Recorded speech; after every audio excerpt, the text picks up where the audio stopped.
El horizonte de la estepa se fragmentaba bajo el peso insoportable de las orugas. Una sinfonía de acero que hacía vibrar la tierra hasta sus cimientos más profundos.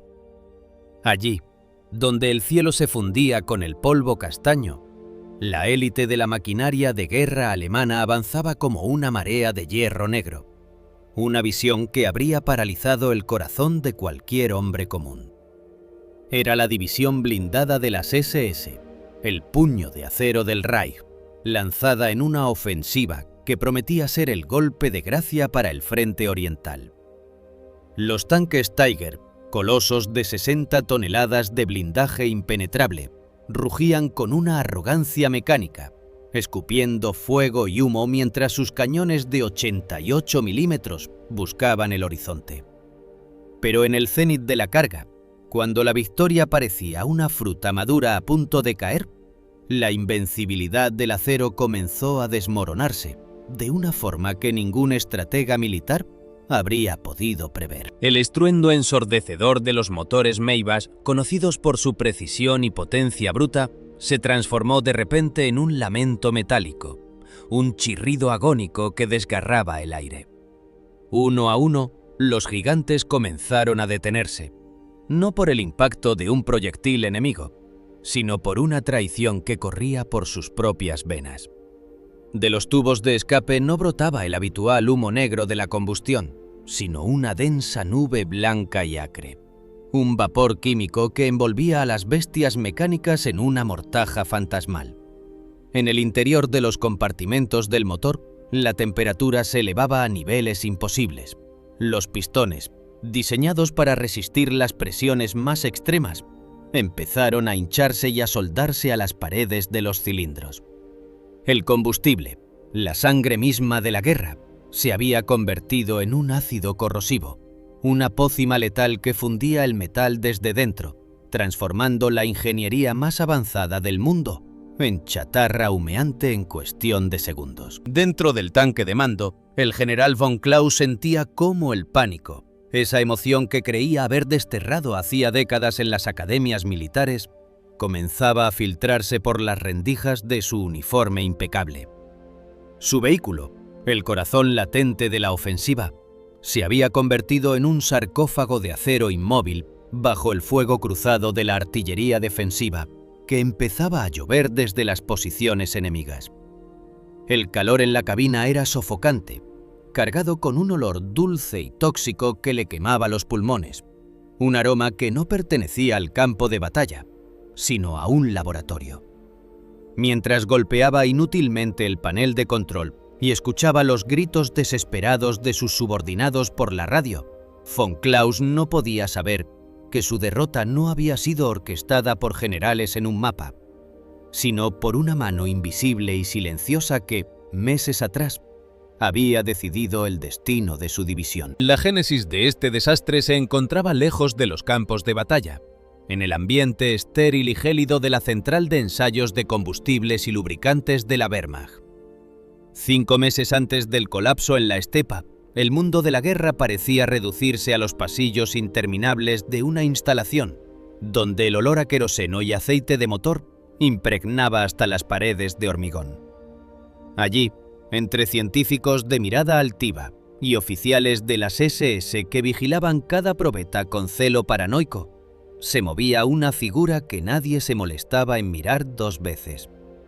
Dina, una joven de apenas 17 años, recorría los laboratorios con la espalda encorvada, ocultando su altura y la agudeza de su intelecto tras el disfraz de una limpiadora analfabeta y sumisa. Su mirada, que en otro tiempo se había iluminado con las lecciones de metalurgia avanzada que su padre le impartía en la intimidad de su hogar, ahora permanecía clavada en el suelo, siguiendo el rastro del agua jabonosa que arrastraba la suciedad de las botas de los ingenieros.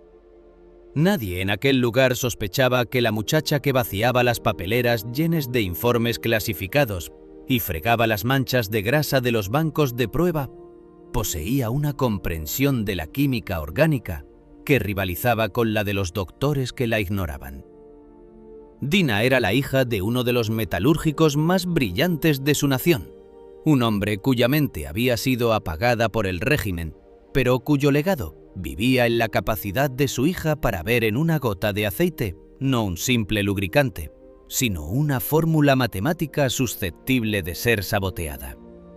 Cada movimiento de Dina era una coreografía de engaño perfectamente ejecutada. Mientras pasaba el trapo por las superficies de vidrio, sus ojos captaban las anotaciones en las pizarras, memorizando proporciones, temperaturas de ignición y las vulnerabilidades de los nuevos aditivos diseñados para evitar que el combustible se congelara en el invierno ártico.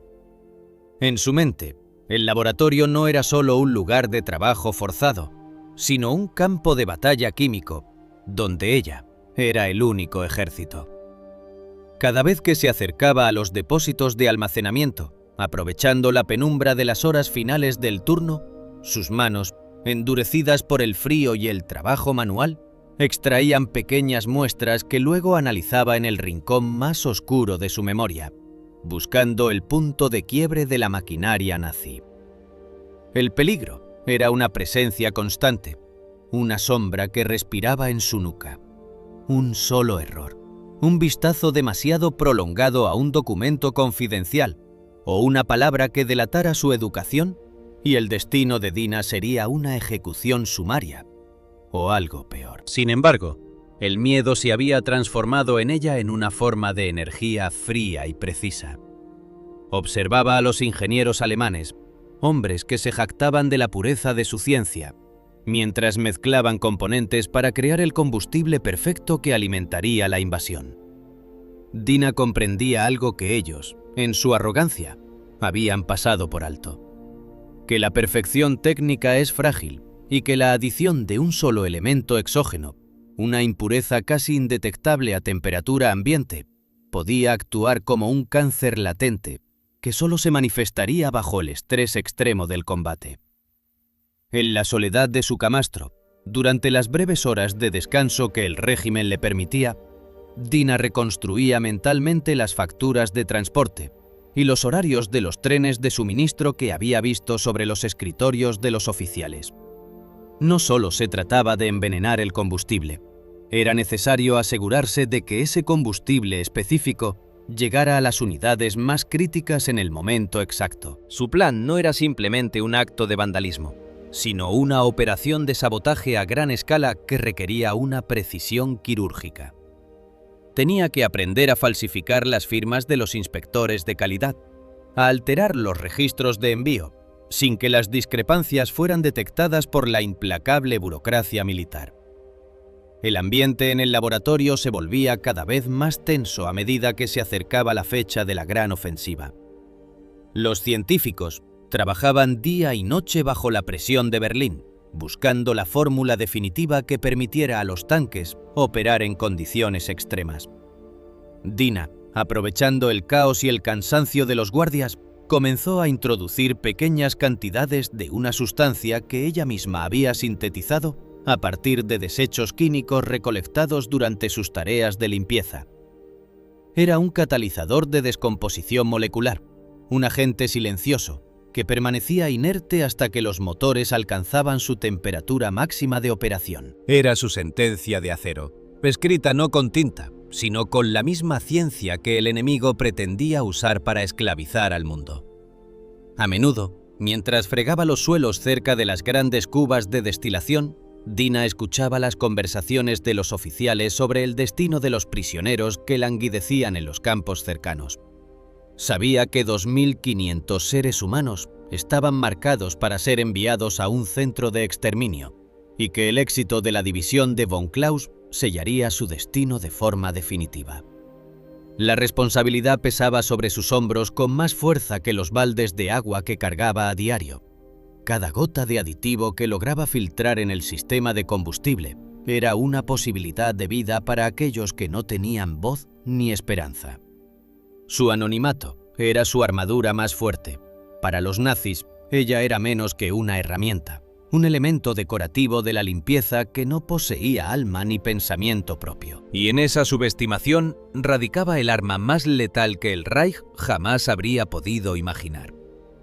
Dina recordaba las manos de su padre, cubiertas de hollín y sabiduría, explicándole cómo el hierro, por muy fuerte que parezca, tiene una estructura cristalina que puede ser corrompida si se conoce su secreto. Ahora, ella estaba aplicando esa misma lógica al sistema logístico de un imperio. Cada vez que un camión cisterna salía de la instalación con el sello de aprobación que ella misma había ayudado a manipular, sentía un escalofrío que no era de frío, sino de una determinación inquebrantable. El contraste entre su apariencia externa, la de una joven campesina de mirada vacía y hombros caídos, y la tormenta de cálculos y estrategias que bullía en su interior, era su triunfo diario sobre el opresor.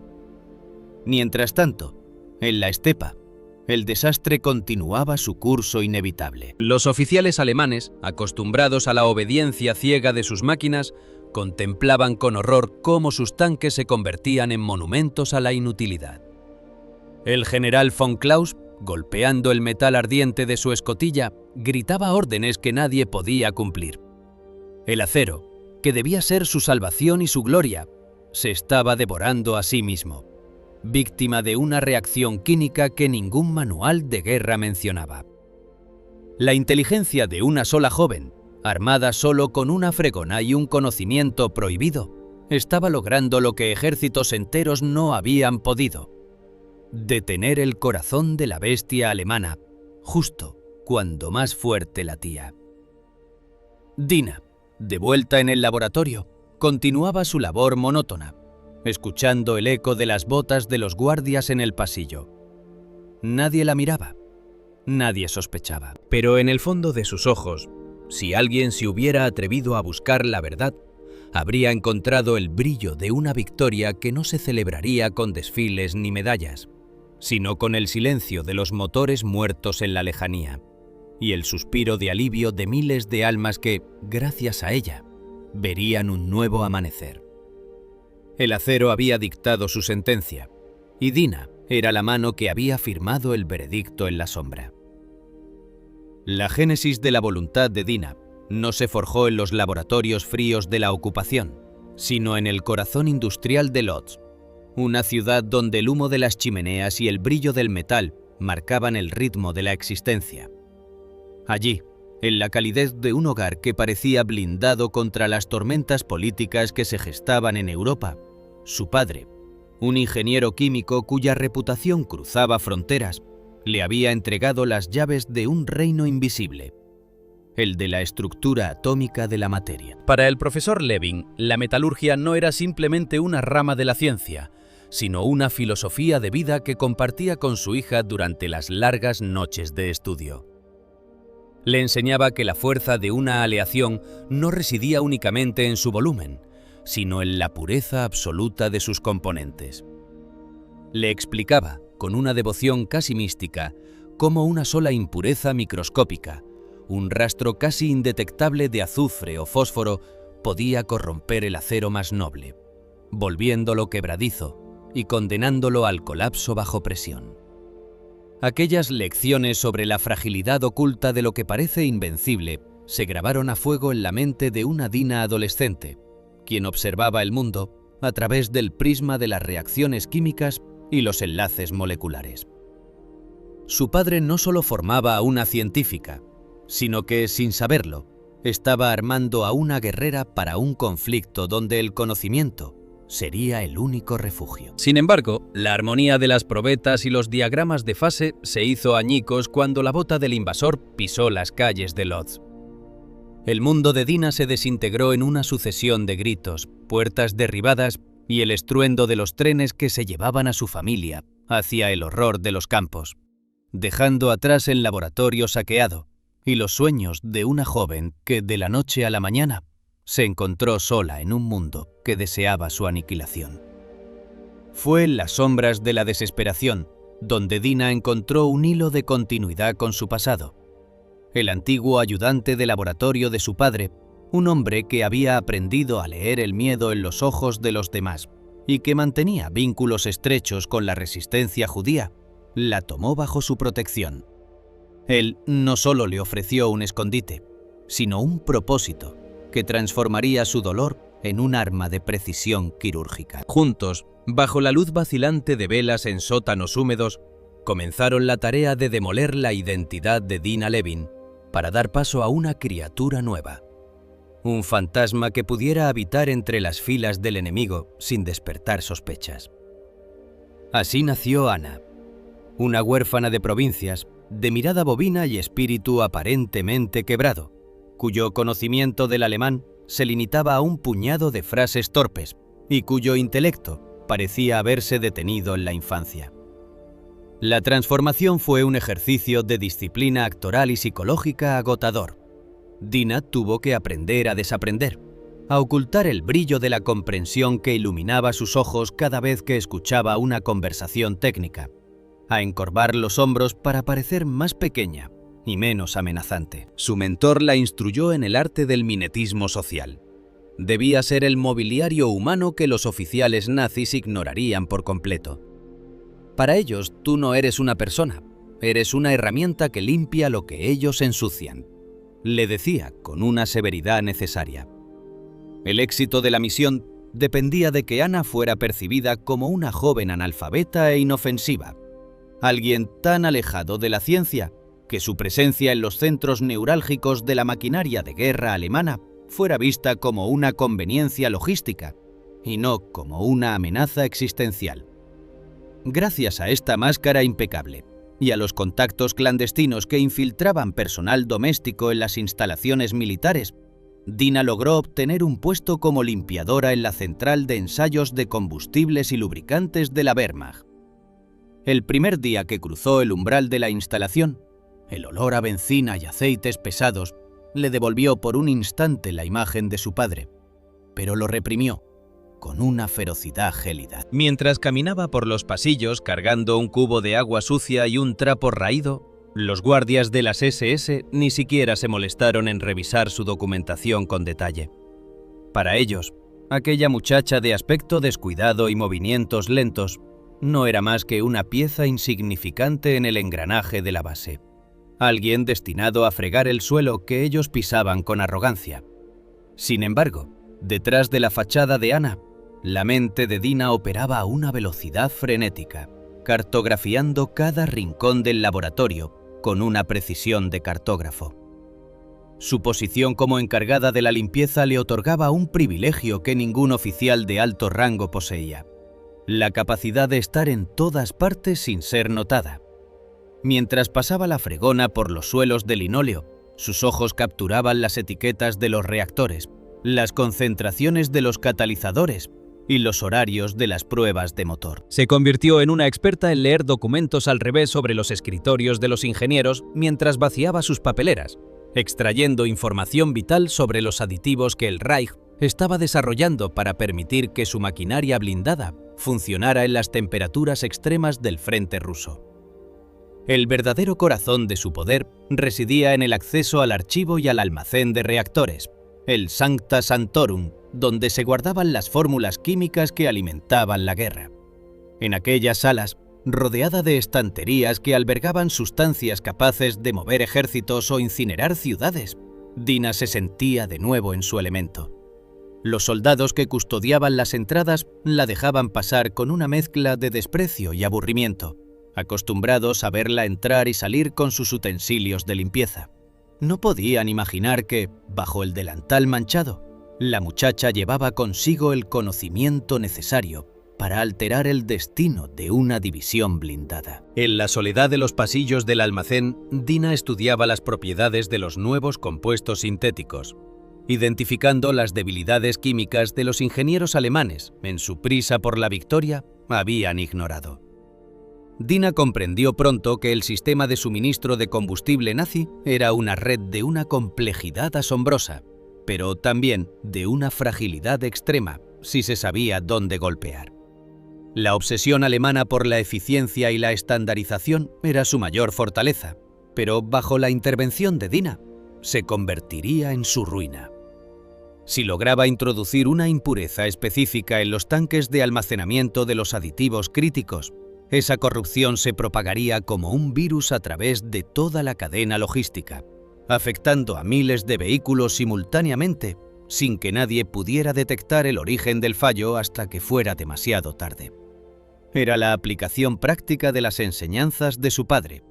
La pureza es fuerza, la impureza es muerte. En el silencio del laboratorio, mientras los ingenieros discutían sobre octanajes y presiones de inyección, Dina se dedicaba a observar las sutiles jerarquías de los reactivos. Sabía que no podía simplemente destruir las muestras, eso provocaría una investigación inmediata. Su sabotaje debía ser elegante, invisible. Una alteración en la estructura molecular que solo se activara bajo condiciones específicas de alta temperatura y fricción mecánica. Exactamente lo que ocurría en el interior de un tanque Tiger en pleno combate. Pasaba horas analizando la viscosidad de los aceites y la volatilidad de las gasolinas, buscando ese punto de equilibrio donde el combustible siguiera pareciendo normal en las pruebas de rutina, pero se transformara en una resina pegajosa y corrosiva en el fragor de la batalla. La vida de Dina se dividió en dos realidades paralelas y asfixiantes. Por el día era Anna, la muchacha que recibía órdenes a gritos, que soportaba el frío de los pasillos sin quejarse y que bajaba la mirada ante cualquier uniforme. Por la noche, en la seguridad de su pensamiento, volvía a ser la hija del profesor Levin, una científica meticulosa que calculaba proporciones y diseñaba el veneno que paralizaría al monstruo. Esta dualidad le exigía un control emocional absoluto. No podía permitirse ni un momento de debilidad, ni una lágrima por su familia perdida, ni un gesto de orgullo cuando descubría un dato crucial. Su odio se había destilado hasta convertirse en una disciplina fría y cortante, un fuego controlado que iluminaba su camino sin consumirla. Cada vez que entraba en el archivo de la central, Dina sentía que estaba caminando sobre un campo de minas. Los informes técnicos detallaban no solo la composición de los combustibles, sino también las rutas de los convoyes que abastecían a las divisiones SS en el este. Allí, entre legajos de papel y olor a tinta, comprendió la magnitud del desastre que se avecinaba para su pueblo. Los planes de transporte indicaban que el éxito de la próxima ofensiva facilitaría el traslado masivo de prisioneros hacia los campos de exterminio, una maquinaria de muerte que funcionaba con la misma precisión que los motores que ella estaba encargada de estudiar. La conexión era clara. Si los tanques se detenían, los trenes de la muerte también perderían su impulso. El combustible del Reich no solo movía acero, movía la aniquilación de su gente. A pesar del peligro constante, Dina encontraba una satisfacción oscura en su invisibilidad. Veía a los científicos alemanes, hombres que se consideraban la cumbre de la civilización, caminar a su lado sin notar que la persona que limpiaba sus botas poseía el poder de reducir sus ambiciones a cenizas. Esa arrogancia era el punto ciego que Dina explotaba con maestría. En su mente, cada vez que manipulaba un registro de transporte o alteraba levemente la composición de una muestra de prueba, estaba redactando un veredicto. No era solo venganza, era una lección de química aplicada a la justicia. La impureza que ella representaba en su sistema perfecto, la pequeña huérfana analfabeta, era el elemento que desestabilizaría toda la aleación del poder nazi. El destino de 2500 seres humanos, de su propia supervivencia y de la ofensiva en la estepa, convergía en sus manos delgadas y callosas. Dina, la hija del metalúrgico, sabía que el momento de actuar estaba cerca. El veneno estaba listo. La máscara de Anna era impenetrable, y el enemigo confiaba ciegamente en la pureza de su acero. Lo que ellos no sabían era que el acero ya estaba condenado, y que la sentencia de muerte de sus máquinas había sido firmada por una joven que, con un trapo en la mano y una fórmula en el corazón, acechaba en las sombras de su propia soberbia. El laboratorio, bajo el manto denso de la noche, se transformaba en una catedral de sombras y cristal. Un lugar donde el silencio solo era interrumpido por el goteo rítmico de algún condensador y el eco lejano de las botas de los centinelas en el perímetro exterior. En este escenario de quietud sepulcral, Dina ya no era la sombra encorvada que recorría los pasillos durante el día. Bajo la penumbra, Su figura recuperaba la rectitud de quien sabe que sostiene el hilo del destino en sus manos. Con el pretexto de las limpiezas extraordinarias, una tarea que los oficiales alemanes le asignaban con desprecio para no ensuciarse las manos con los residuos químicos más persistentes, Dina había convertido las horas de oscuridad en su propio campo de batalla personal. Era una guerra silenciosa, librada entre probetas y archivadores, donde cada movimiento era una apuesta contra la muerte. Fue durante una de esas jornadas nocturnas, mientras vaciaba el contenido de una papelera en la oficina principal de logística, cuando el horror cobró una forma administrativa y burocrática. Sobre el escritorio del oficial de enlace, un documento con el sello de Urgencia Máxima detallaba el plan de evacuación de las infraestructuras ferroviarias locales. No eran suministros lo que el Reich planeaba mover con tal prioridad, sino vidas humanas. 2.500 nombres, 2.500 almas del gueto local, marcadas con un código que Dina reconoció con un escalofrío. El destino final era un campo de exterminio cuyas chimeneas ya tenían de gris el cielo de la Polonia ocupada. El peso de ese papel parecía hundir el suelo bajo sus pies. La cuenta atrás para el último viaje de aquellas personas ya había comenzado, y el transporte estaba programado para coincidir con el despliegue de la división blindada. La oportunidad de intervenir se presentó con la arrogancia característica del Dr. Schneider, el jefe de la central. El hombre, convencido de que nadie en aquel edificio poseía la voluntad o la inteligencia para desafiar su autoridad, solía dejar su bata de laboratorio colgada en el perchero de la antecámara antes de retirarse a sus aposentos privados. En uno de los bolsillos, Dina sabía que reposaba el juego de llaves maestras que abría tanto el almacén de reactivos como la caja fuerte de la Cancillería de Transporte. Con el corazón martilleando contra sus costillas, pero con las manos tan firmes como el acero que su padre le enseñó a templar, Dina extrajo el metal frío de las llaves. En ese momento, dejó de ser una víctima del sistema para convertirse en su saboteadora más letal. Se deslizó hacia la Cancillería, un espacio saturado del olor a tinta seca y papel viejo. Allí, bajo la luz mortecina de una linterna protegida por un paño, Dina buscó las hojas de ruta y las facturas de transporte que daban legalidad al envío de los prisioneros. Su mente, entrenada en la precisión técnica, trabajó a una velocidad asombrosa. Con una pluma estilográfica que imitaba a la perfección los trazos del oficial administrativo, alteró las coordenadas y el código de destino.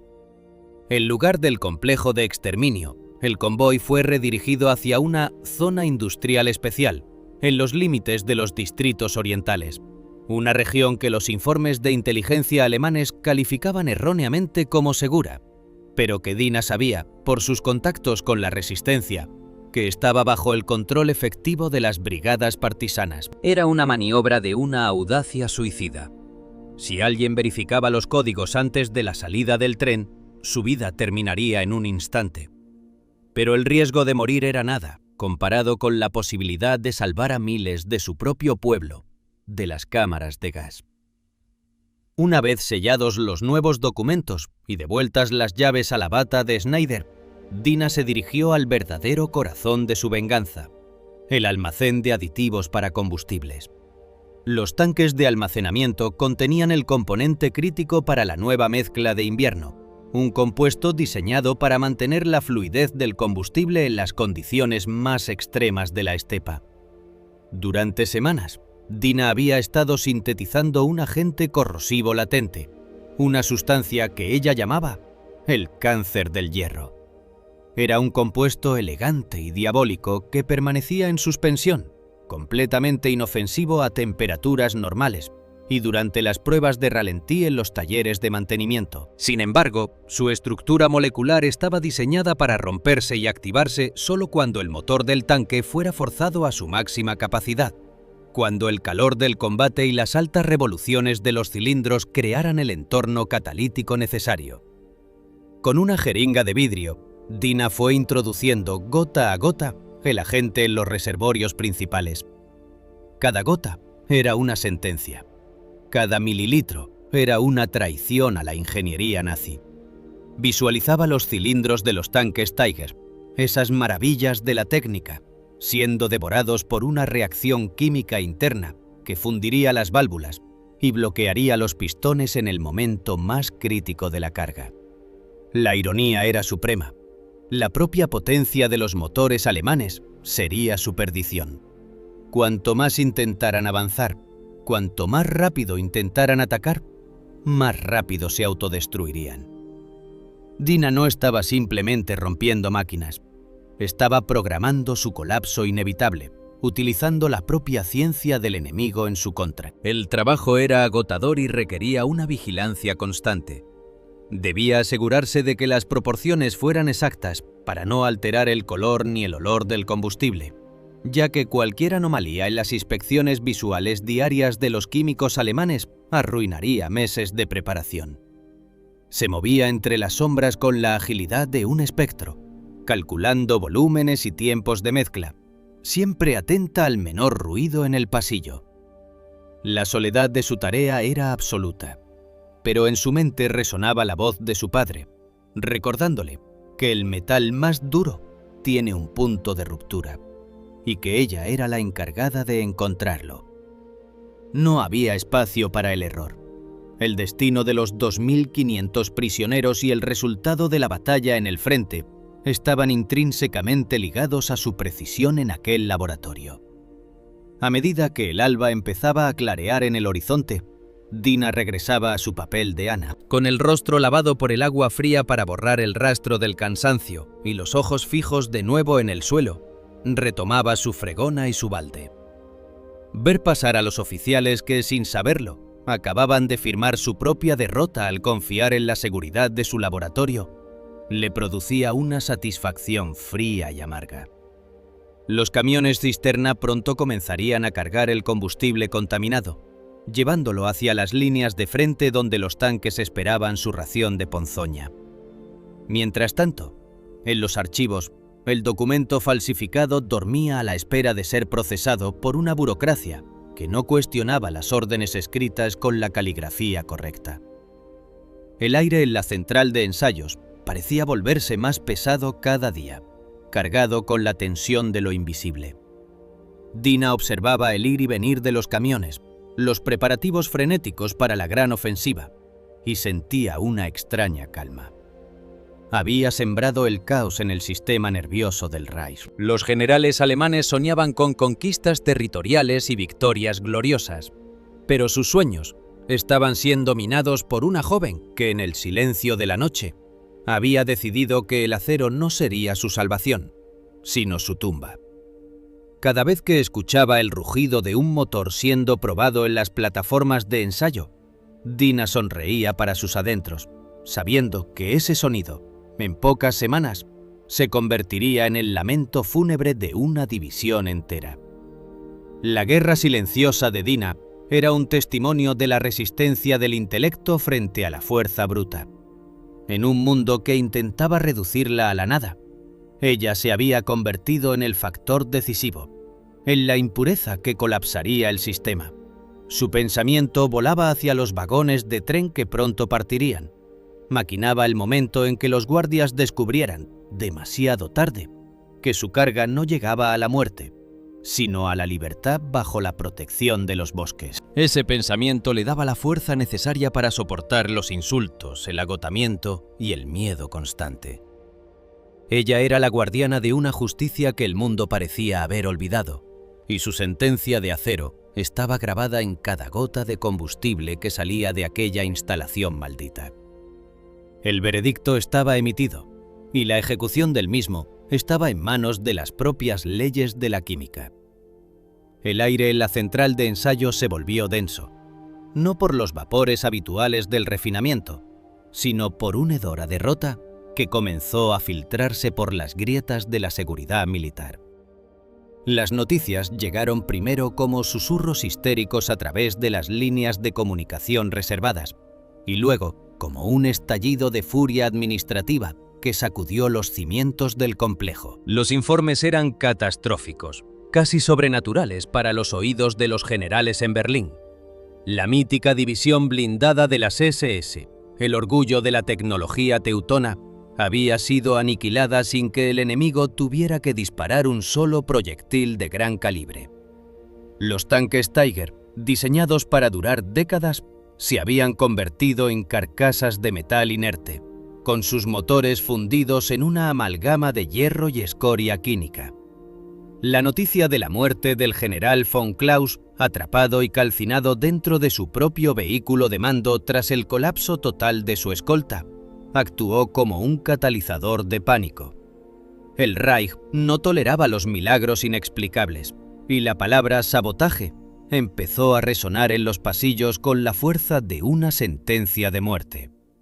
Cuando los primeros vehículos negros de la Gestapo cruzaron la puerta principal y el complejo fue declarado en estado de sitio total, Dina comprendió que el tiempo de las sombras había terminado. El velo de anonimato que la había protegido durante meses estaba a punto de ser rasgado por la fría lógica de un análisis químico. Sabía que los científicos supervivientes, espoleados por el miedo a la ejecución, no tardarían más de unas horas en rastrear la anomalía del combustible hasta los tanques de aditivos de su sector. El destino de la huérfana Anna estaba sellado si no lograba borrar sus huellas con la misma precisión con la que había orquestado el desastre. En la mirada de los oficiales que corrían por los pasillos ya no había arrogancia, sino el brillo desesperado de hombres que saben que el suelo se está hundiendo bajo sus pies.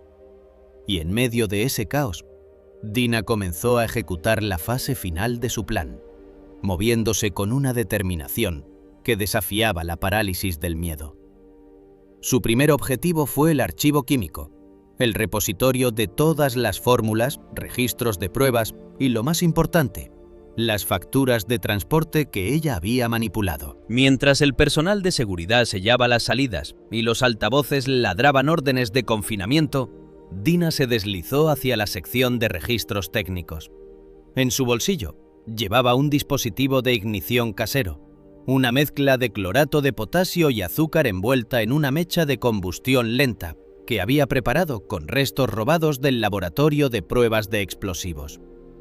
Con una calma gélida, colocó el artefacto entre los legajos de papel más inflamables, justo debajo de las estanterías que contenían los duplicados de las mezclas de aditivos. No se trataba solo de destruir las pruebas de su crimen, sino de crear un vórtice de fuego que distrajera a la guarnición y le proporcionara la cobertura necesaria para su metamorfosis final. El inicio del incendio fue un siseo casi inaudible, seguido de un resplandor anaranjado que devoró rápidamente décadas de investigación militar. El humo negro, cargado con el olor dulce del papel quemado y los vapores tóxicos de los reactivos químicos, comenzó a llenar los conductos de ventilación. Cuando las alarmas de incendio se unieron al estrépito de las sirenas de seguridad, el laboratorio se sumergió en un paroxismo de confusión. Dina aprovechó el primer estallido de pánico para dirigirse a una de las cámaras de servicio menos transitadas, cerca del nudo de ventilación central. Allí, oculta tras una rejilla metálica que ella misma había aflojado semanas atrás, aguardaba su salvoconducto, un uniforme completo de Nachrichtenhelferin, las auxiliares de comunicaciones de la Wehrmacht, robado pieza a pieza de la lavandería central durante sus turnos nocturnos. Despojarse de los harapos de Anna fue como desprenderse de una piel que ya no le pertenecía.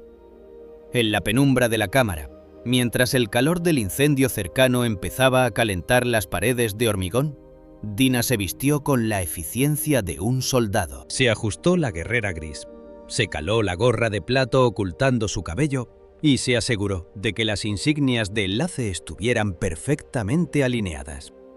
Al mirarse en un pequeño fragmento de espejo roto, ya no vio a la muchacha encorvada y sumisa que limpiaba los suelos, sino a una oficial de comunicaciones joven y decidida, un fantasma administrativo que podía moverse por el complejo sin levantar la más mínima sospecha. La transformación fue total, no solo externa, sino interna. El miedo se había destilado hasta convertirse en una lucidez cortante que le permitía procesar cada riesgo con una frialdad absoluta. Con los pulmones ardiendo por el humo, emergió de nuevo a los pasillos, ahora llenos de soldados que corrían con extintores y oficiales que intentaban salvar documentos del fuego. En medio de la histeria colectiva, Dina no corrió. Caminó con el paso firme y apresurado de alguien que lleva un mensaje de vital importancia. Se dirigió hacia el patio de vehículos de enlace, donde las motocicletas BMW con sidecar esperaban para llevar despachos urgentes a los puestos de mando regionales. Su objetivo era una unidad solitaria, cuyo motor aún conservaba el calor del último trayecto. Cerca de allí, en un escritorio abandonado por un suboficial que había corrido a combatir las llamas, encontró lo que necesitaba: una carpeta de cuero con el sello del correo oficial y un pase de salida que aún no había sido registrado en el nuevo bloqueo. La llegada al puesto de control principal fue el momento en que su vida pendió del hilo más fino. El guardia, un hombre de mediana edad, cuyo rostro estaba manchado de hollín y sudor, levantó la mano para detenerla, mientras las llamas ya asomaban por las ventanas superiores del edificio de archivos. Dina detuvo la motocicleta y, sin esperar a que el guardia hablara, le entregó el pase falso con una autoridad que no admitía réplicas. Despachos prioritarios para el cuartel general de distrito. Órdenes directas del doctor Schneider ante la emergencia, declaró con un alemán impecable y gélido, muy alejado de los balbuceos de la limpiadora analfabeta. El guardia, aturdido por el caos, el calor y la visión de la destrucción que se desarrollaba a sus espaldas, apenas echó un vistazo al documento. En su mente, una mujer uniformada con tal porte y seguridad no podía ser otra cosa que parte de la maquinaria del Reich intentando salvar lo que quedaba de la operación. La barrera se levantó con un chirrido metálico que a Dina le sonó como el canto de la libertad. Aceleró la pesada motocicleta, sintiendo la potencia del motor bajo ella. Un motor que, irónicamente, aún funcionaba con combustible puro antes de que sus propias mezclas lo contaminaran todo. Al cruzar el perímetro exterior no miró atrás. Sabía lo que vendría a continuación dentro de esos muros de hormigón.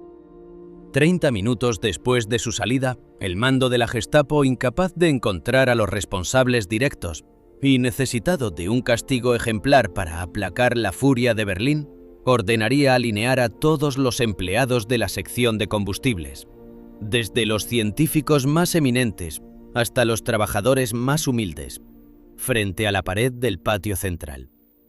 En su lógica de terror, el fracaso del acero solo podía ser lavado con la sangre de aquellos que lo custodiaban. Dina, la única que conocía la verdad, ya era solo una mancha borrosa en la carretera que se alejaba hacia el este. El rugido del motor la llevó a través de caminos secundarios, evitándole los convoyes de refuerzo que se dirigían hacia la instalación humeante. Cada kilómetro ganado era un segundo de vida recuperado para los 2.500 seres humanos cuyo tren, gracias a su falsificación, ya debía estar siendo interceptado por las fuerzas partisanas en la espesura de los bosques orientales. Mientras conducía, Dina sentía el peso de la responsabilidad transformándose en una extraña ligereza. Había cumplido con el legado de su padre. Había demostrado que el intelecto de una sola persona, armada con la verdad de la ciencia y la fuerza de la justicia, podía desarticular el puño de hierro de un imperio que se creía eterno. La pureza que su padre tanto defendía no estaba en el acero de los tanques nazis, sino en el acto mismo de la resistencia. Al llegar a la linde de un bosque denso y antiguo, Dina detuvo la motocicleta y se internó en la maleza, abandonando el vehículo y el uniforme que le habían servido de escudo. Se quedó allí un momento, escuchando el silencio de la naturaleza que comenzaba a reclamar su espacio sobre el estruendo de la guerra. Sabía que su nombre nunca figuraría en los libros de historia oficiales, que su batalla se libraría siempre en los márgenes de lo invisible, pero el humo que aún se divisaba en el horizonte era el testimonio de su victoria. Se internó en la espesura, desapareciendo entre las sombras de los árboles como lo que siempre había sido, una impureza letal en el corazón de un sistema corrupto. Una joven que había dictado y ejecutado una sentencia de acero que el mundo nunca olvidaría. El veredicto estaba cumplido y la libertad, por fin, tenía el aroma del bosque tras la tormenta química. El tiempo, ese río lento y a veces implacable que todo lo sepulta bajo el sedimento del olvido, había transcurrido con una parsimonia engañosa en los suburbios de Buenos Aires. Era 1984 y la luz dorada de la tarde argentina se filtraba a través de las persianas de madera de una casa modesta, bañando el salón en un resplandor melancólico que parecía suspender el presente en un vacío atemporal. Allí, en el retiro de una vida construida sobre el silencio y la discreción, una mujer de cabellos blancos y mirada profunda, conocida por sus vecinos simplemente como una abuela huraña pero educada, se sentaba frente a una mesa de caoba gastada. Dina Levin, que durante décadas había habitado el cuerpo de una inmigrante más en una tierra extraña, sostenía entre sus dedos un sobre de papel grueso que acababa de llegar por correo certificado. El sello del Memorial Yad Vashem en Jerusalén destacaba sobre el papel con una autoridad que parecía traspasar los años y las fronteras, devolviéndole de golpe el peso de una identidad que ella misma había intentado ocultar en los pliegues de la historia. Sus manos, aquellas que en su juventud habían manipulado con precisión quirúrgica venenos químicos y documentos falsificados, estaban ahora surcadas por las arrugas del tiempo y marcadas por las cicatrices indelebles de antiguos reactivos. Eran manos que conservaban el rastro del ácido y del esfuerzo, manos que habían fregado suelos de hormigón mientras el destino de una guerra se decidía en sus pensamientos. Con una calma nacida de la resignación, Dina abrió el sobre. Dentro, un conjunto de fotocopias de documentos recientemente desclasificados de los archivos trofeo de la antigua Wehrmacht y de los informes secretos de la inteligencia aliada aguardaban su lectura. Al ver los caracteres góticos y los sellos de la oficina de suministros del Reich, el olor a benzina y a metal quemado pareció invadir de nuevo la estancia, transportándola a aquel laboratorio maldito donde su voluntad se enfrentó a la maquinaria de un imperio. El primer documento era el informe final de la comisión especial encargada de investigar el llamado colapso técnico de 1944. Con una frialdad administrativa que aún hoy resultaba escalofriante, los ingenieros alemanes describían el desastre de la división blindada de las SS como un fenómeno que desafiaba toda lógica logística conocida.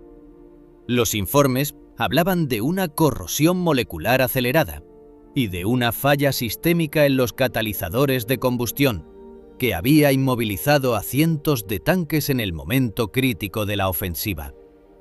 Los expertos de la época habían buscado culpables entre los altos mandos y los científicos de Berlín, ejecutando a decenas de hombres por supuesta negligencia, sin sospechar jamás que la autora de aquella catástrofe era la muchacha que vaciaba sus ceniceros. Dina leyó las conclusiones de los analistas modernos que, 40 años después, confirmaban con asombro la genialidad de un sabotaje tan sutil que había pasado desapercibido, incluso bajo el microscopio de la paranoia nazi. Pero lo que hizo que su corazón, ya cansado, latiera con una fuerza que creía perdida, fue el segundo legajo de documentos. Eran los registros recuperados de las oficinas de transporte ferroviario de la Polonia ocupada. Allí, en una nota a pie de página sobre un convoy que nunca llegó a su destino previsto, se detallaba la desaparición de un tren que transportaba a 2.500 personas desde el gueto hacia los campos de exterminio. El informe alemán, lleno de frustración, señalaba que, debido a un error administrativo en las facturas de ruta y a la sospechosa falta de escolta motorizada, causada precisamente por la escasez de combustible operativo, el convoy había sido desviado hacia una zona forestal bajo control de partisanos. Los archivos del memorial confirmaban lo que Dina solo había podido soñar en sus noches de insomnio.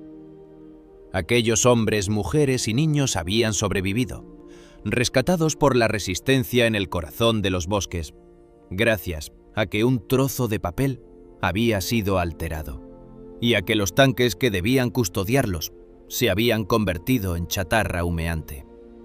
Dina dejó caer los papeles sobre la mesa y cerró los ojos, permitiendo que las imágenes del pasado la envolvieran.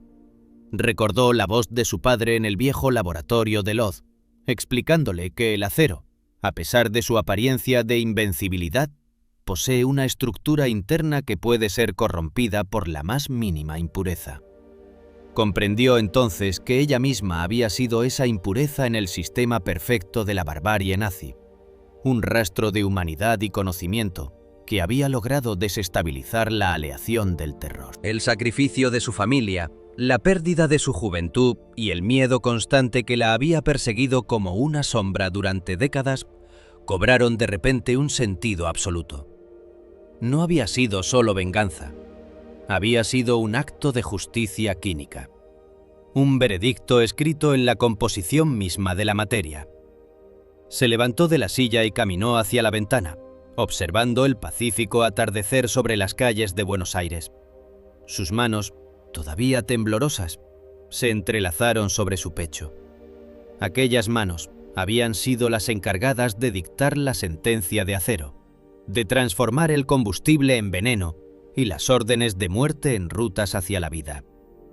El mundo la recordaría, si es que alguna vez llegaba a conocer su nombre, no como una víctima, sino como la mujer que detuvo el puño de un imperio con la sola fuerza de su intelecto y su coraje. La investigación de Yad Vashem concluía que su acción había sido uno de los actos de sabotaje individual más efectivos de toda la contienda, una hazaña de heroísmo silencioso que había salvado miles de almas sin disparar una sola bala.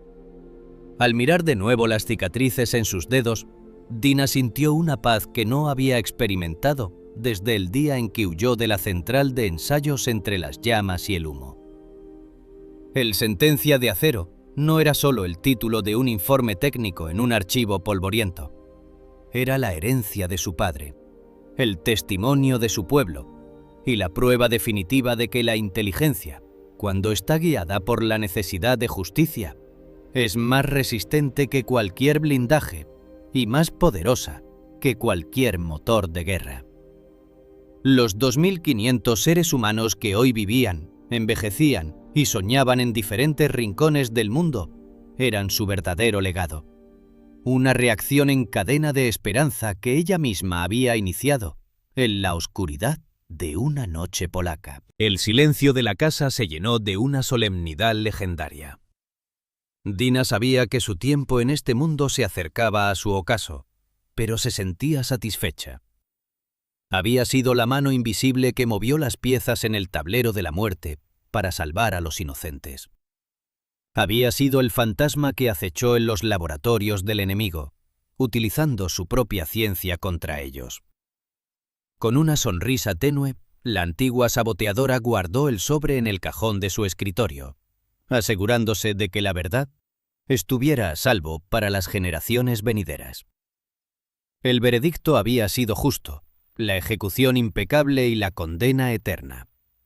En el gran libro de la historia, la hija del metalúrgico de Lodz había escrito el capítulo final de una división de acero, y al hacerlo, había forjado su propia inmortalidad en el corazón de la libertad. La sentencia de acero estaba, por fin, plenamente ejecutada.